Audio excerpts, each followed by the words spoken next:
Hey rugby fans, welcome back to my channel. Now my name is Ralph and welcome to Rugby Fanatic.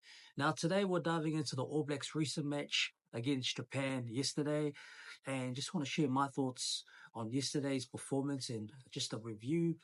Also, these teams showcase their fast-paced attacking flair, but also the All Blacks face some familiar challenges in that second half performance. So let's break it down. Now, the All Blacks came out strong, winning 64-19 and making 11 changes to the lineup and allowing several fringes players to step up. But they embraced the fast-paced style, and for the first 44 minutes, they were unstoppable.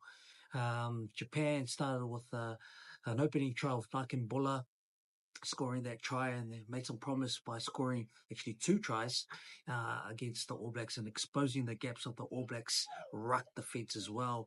But that momentum didn't last long. So from that point, the All Blacks, took control over the game, running in 7 tries in the first half by the 44th minute. But they had a crack in the century of Mark Telea, increasing the lead from 43 to 12. So despite the dominance, a familiar second half fade crept in. So after a series of substitutions and the rhythm of the game changed, leading to disjointed performance. While Ruben Love made his debut and also Peter Lakai, the two debutants, congratulations to both of them. What an incredible moment for them, and also a special moment for them and their whānau, and also representing their province, Wellington, and also it's good to see those Wellingtonians giving it a crack, and especially Billy Proctor with his first half performance as well was incredible.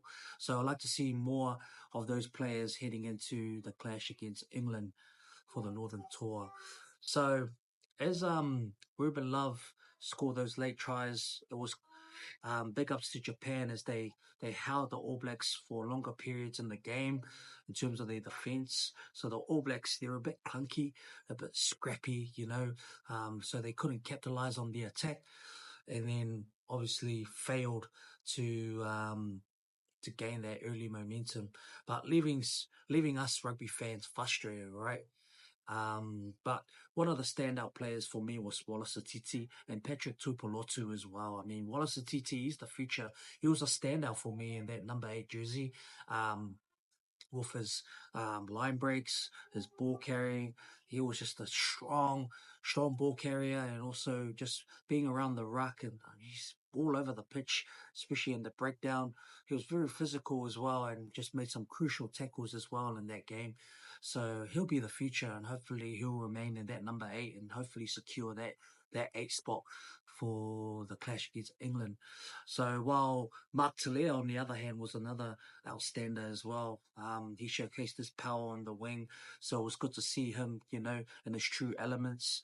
The Mark Telea that we've seen, in previous performance and also recent games as well. But it was a tough night for Damian McKenzie, I should say, whose errors hinted in the competition for that fly half spot. There's been talks, whether is he fit to play in that fly half spot, and obviously with Barrett out, from the team, there's been a change dynamic in the back line. But with Damian McKenzie, it was a tough night for the fella. But hopefully he will improve in his game, and there's room for improvement for Damian McKenzie. Hopefully he'll come out strong against England. So we'll see what happens. Poor fella, he had a dreadful night. But overall, defensively, I guess the All Blacks did tighten up their defense in the later stages, but struggled in the second half. So that needs to be addressed by Scott Robertson and the coaching staff, ahead of their clash against England. But as we look, ahead of the All Blacks, next big game against England, this match is going to be crucial. It's going to be crucial. It'll be interesting to see if Scott Robertson will stick with this lineup, going ahead with the young talent, the youth, and a bit of a mixed as well. Or is he going to stick with his experienced players to play it safe? Maybe TJ Penara would start over Cam Roigard. He played an awesome game as well. He was one of a standout, Cam Roigard. But you know, there's a lot to improve in this game, Cam Roigard. But it'll be interesting to see if TJ will start next week against England, or will Scott Robertson remain with, and hopefully he's loyal to his young bucks. So comment below, who do you think?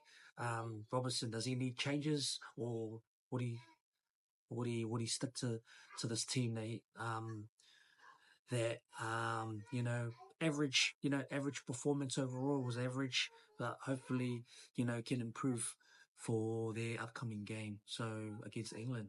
So what do you think? What are your thoughts? So, and also, what did you think of this game from yesterday? So let us know in the comments below. And thanks for tuning in, and keep supporting my channel, and keep supporting your teams, and also keep the rugby spirit alive. And we'll see you in the next video.